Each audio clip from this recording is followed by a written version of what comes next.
कैसे central Asia के मुस्लिम मुल्कों में हुआ सनातन का कब्जा। उज्बेकिस्तान से लेकर तजाकिस्तान और तुर्कमेनिस्तान से लेकर कजाकिस्तान तक हर जगह फैल रही सनातन की धुन।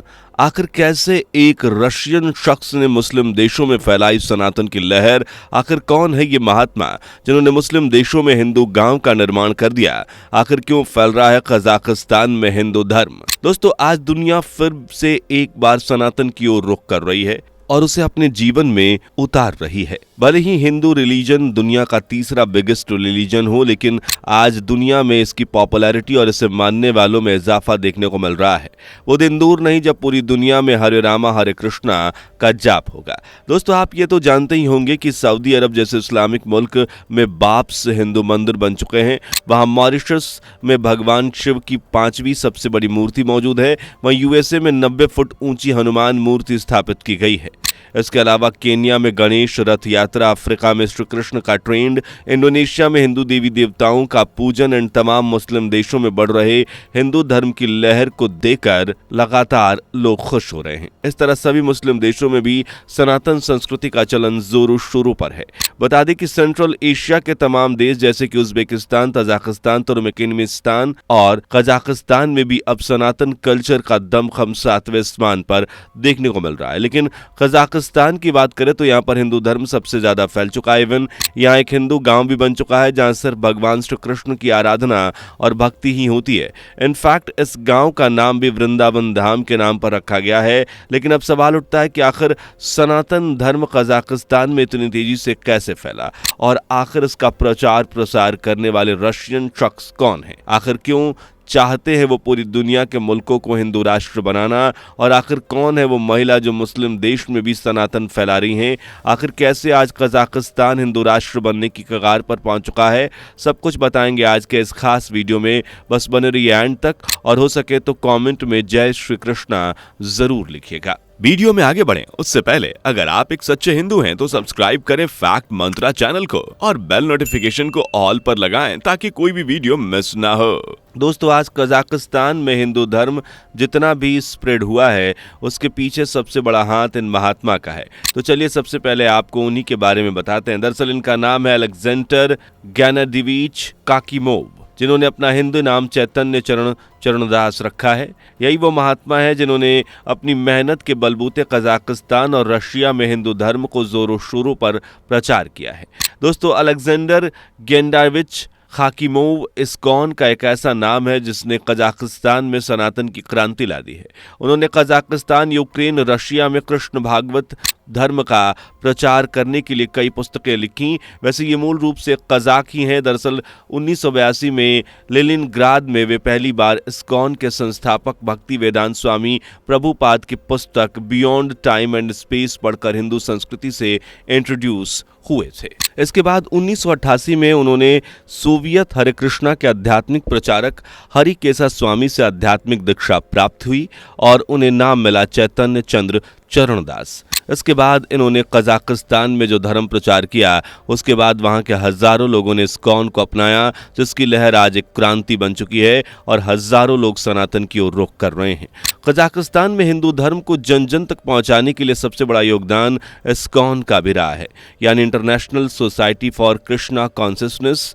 दरअसल बता दें कि साल 1999 में अलमाइटी के नजदीक इस्कॉन के द्वारा 116 एकड़ जमीन खरीदी गई थी और वहां पर एक हरे कृष्णा गांव की स्थापना की गई, जिसमें करीब 30,000 घर बनाए गए थे और यहां पर सभी कृष्ण अनुयायी इकट्ठे होकर कृष्ण भक्ति करते थे। यहां पर वे सभी कजाक मुस्लिम थे जिन्होंने सनातन धर्म को अपनाया था। यहां रखकर वे अलमाइटी जैसे शहर में जाकर कृष्ण भक्ति का प्रचार करते थे। कृष्ण भक्ति के चलते हजारों लोग इस्कॉन को ज्वाइन करने लगे थे, लेकिन जब ये बात वहां की गवर्नमेंट को पता चली तो उसने 7 अगस्त 2006 को यहाँ के इस्कॉन संतों और अनुयायियों के साथ कश्मीरी हिंदुओं की तरह अत्याचार किया और पूरे गांव को उजाड़ दिया। ये इंसिडेंट सनातन धर्म का प्रचार करने वालों के लिए एक नाइटमेयर यानी बेहद बुरा था। इस घटना के बाद अलेक्जेंडर गेंडाविच खाकीमोव ने प्रतिज्ञा ली कि कजाकिस्तान में इससे भी बड़ा गांव बनाया जाएगा एंड उन्होंने कुछ ही सालों में यह करके भी दिखाया। अलमाइटी से करीब 45 किलोमीटर दूर उन्होंने वृंदावन पार्क नाम का एक गांव बसाया और पहले की अपेक्षा बड़े पैमाने पर प्रचार प्रसार किया। बता दें कि इस गांव में सिर्फ हिंदू धर्म को मानने वाले लोग ही रहते हैं। यहाँ तक कि इस गांव के सभी लोग को शाकाहारी होना अनिवार्य है और सभी सनातन कल्चर को फॉलो करते हैं। इसके अलावा बता दें कि इस हिंदू गांव के सभी लोग सिर्फ हरे कृष्णा का जाप करते हैं। बता दें कि ये लोग सिर्फ शाकाहारी भोजन ही करते हैं। यहाँ तक कि इस गांव के लोग सिर्फ कृष्ण के नाम का प्रसाद ही खाते हैं, जो कि इसी संस्था में अलग से बनाया जाता है। ये लोग अक्सर भगवत गीता को भी पढ़ते हैं एंड इसका प्रचार प्रसार भी करते आ रहे हैं। आपको बता दें कि कजाकिस्तान के तकरीबन 2 करोड़ की आबादी में 4 से 5 हिंदू मंदिर हैं। इनमें 3 से 4 हज़ार लोग जुड़े हुए हैं। ये लोग सिर्फ भगवान श्री कृष्ण की भक्ति में ही अक्सर लीन रहते हैं। भले ही यहाँ हिंदुओं की आबादी कम हो, लेकिन आज जिस तरह से यहाँ हिंदू धर्म का प्रचार प्रसार किया जा रहा है, उसे लेकर अनुमान लगाया जा रहा है कि जल्दी ये मुल्क हिंदू राष्ट्र में तब्दील हो जाएगा। दरअसल कजाकिस्तान में लोगों को अलावा मरीन टारकोवा नाम की महिला का हिंदू धर्म फैलाने में बहुत बड़ा योगदान रहा। मरीना टारगाकोवा ने भारत के भगवत गीता के माध्यम से कजाकिस्तान में सनातन धर्म के विचारों को दूर दूर तक पहुंचाया। वे कजाकिस्तान के स्वास्थ्य मंत्रालय की एक्सपर्ट रह चुकी हैं। मरीना कई बार भारत विजिट भी कर चुकी हैं। वो कजाकिस्तान की महिलाओं को वृंदावन के दर्शन कराने के लिए ला भी चुकी हैं। मरीना कजाकिस्तान की मुस्लिम आबादी के बीच सोशल मीडिया के माध्यम के साथ ही कई आयोजनों के माध्यम से भी कृष्ण भक्ति का प्रचार कर रही हैं, जिसके चलते हजारों कजाक लोग अब कृष्ण भक्ति के रंग में रंगने लगे हैं। वे कजाकिस्तान के बड़े बड़े सेलिब्रिटीज और इन्फ्लुएंसर के साथ मिलकर लेक्चर एंड पॉडकास्ट के माध्यम से भी ये काम करती हैं। उन्होंने यहाँ पर गीता इंस्टीट्यूट की स्थापना भी की है, जहाँ गीता फेस्टिवल भी मनाया जाता है। मरीना का झुकाव कृष्ण भक्ति की ओर तब हुआ जब उन्होंने कजाक भाषा में अनुवादित गीता को पढ़ा। इसे पढ़कर उनका जीवन ही बदल गया और अब वे चाहती हैं कि संपूर्ण कजाकिस्तान ही हिंदू राष्ट्र में बदल जाए एंड तभी से वो कजाकिस्तान में हिंदू सनातन धर्म का प्रचार प्रसार कर रही हैं।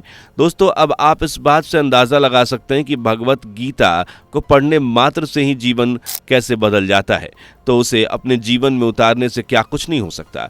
यही वजह है कि आज दुनिया के तमाम देशों के लोग भगवत गीता पढ़ रहे हैं और उसके बाद सनातन की ओर रुख कर रहे हैं। फिर वो चाहे मुस्लिम हो या क्रिश्चियन हो, आज हर कोई सनातन के आगे झुक रहा है। वैसे अगर अफ्रीका में हिंदू धर्म की बात करें तो एशिया के बाद सबसे ज़्यादा सनातन को मानने वाले अफ्रीका में ही हैं। भले ही आज यहाँ ज़्यादातर लोग मुस्लिम और ईसाई ही हैं, लेकिन सनातन की लहर यहाँ भी बखूब फैली है। यहाँ आबादी का 45% भाग मुस्लिम है और 40% भाग ईसाई है। वहीं 15% दूसरे धर्मों के लोग रहते हैं। एक अनुमान के मुताबिक हिंदुओं की आबादी पूर्वी अफ्रीका में लगभग 6,67,694, दक्षिणी अफ्रीका में 12,69,844 एंड पश्चिमी अफ्रीका में 70,402 है। दरअसल बता दें कि स्थानीय भारतीयों ने ही अफ्रीका में कई मंदिर और धार्मिक स्थलों को डेवलप किया, जिनमें से एक इनाडा गांव का ओल्डेस्ट माउंट एजकोम गणेश टेम्पल भी शामिल है, जिसका निर्माण 1799 में क्रिस्टापा रेड्डी ने करवाया था। ऐसी तस्वीर नाइजीरिया, केनिया, मोजाम्बिक में भी देखने को मिलती है। यहाँ पारंपरिक भारतीय तीज त्योहारों को बड़े धूमधाम और श्रद्धा के साथ मनाया जाता है। इसके अलावा लाइबेरिया में भी इस भव्य गणेश विसर्जन की शोभा यात्रा निकाली जाती है। आज के दौर में यहाँ international society for Krishna consciousness यानी कि इस्कॉन ग्रुप का बहुत ज़्यादा काम किया हुआ है और भारतीय संस्कृति को जोरों शोरों से विस्तार किया जाता है। तंजानिया में फिलहाल भारतीय मूल के लोगों की तादाद लगभग 50,000 से ज़्यादा है और यहाँ भी बड़ी संख्या में हिंदू मंदिर स्थापित किए गए हैं, जहाँ भारतीय रंग देखने को मिलते हैं। दोस्तों, अफ्रीका के घाना में आज हिंदू धर्म इतना ज़्यादा फैल चुका है कि अगर आप यहाँ जाएंगे तो आपको लगेगा जैसे आप भारत में ही हो, क्योंकि यहाँ बड़ी तादाद में हिंदू लोग रहते हैं और वह हिंदू कल्चर को फॉलो करते हैं, इवन हिंदू भगवानों की पूजा भी करते हैं। आपको बता दें कि अफ्रीका के घाना में हिंदू आबादी तकरीबन 2.5 लाख के करीब पहुंच चुकी है एंड हिंदू सनातन अपनाने का सिलसिला अभी भी जारी है। फिलहाल हिंदू धर्म अपनाने का सिलसिला न सिर्फ अफ्रीका बल्कि उज्बेकिस्तान, तजाकिस्तान, तुर्कमेनिस्तान और स्पेशली कजाकिस्तान में भी जारी है। यानी अब मुस्लिम देश भी अपनी जड़ों की ओर लौट रहे हैं और उसे अपना रहे हैं। वैसे मुस्लिम देशों का सनातन अपनाने को लेकर क्या आपका मानना है? कमेंट करके जरूर बताएं। इसी के साथ आशा करते हैं कि आपको सनातन से जुड़ी ये इन्फॉर्मेशन पसंद आई होगी, इसलिए जितना हो सके वीडियो को शेयर करें और लाइक करना तो बिल्कुल भी ना भूलें। अगर ऐसी ही सनातन संस्कृति और उससे जुड़ी तमाम खबरों को देखना चाहते हैं तो हमारे चैनल को अभी सब्सक्राइब करें। मुलाकात होगी नेक्स्ट वीडियो में, तब तक के लिए जय हिंद, जय भारत। दोस्तों, आपकी स्क्रीन पर 2 और वीडियो दिख रही हैं, जिसे देखने के लिए आप स्क्रीन पर क्लिक करें। दोनों देखिएगा, बहुत अच्छी वीडियो बनी है।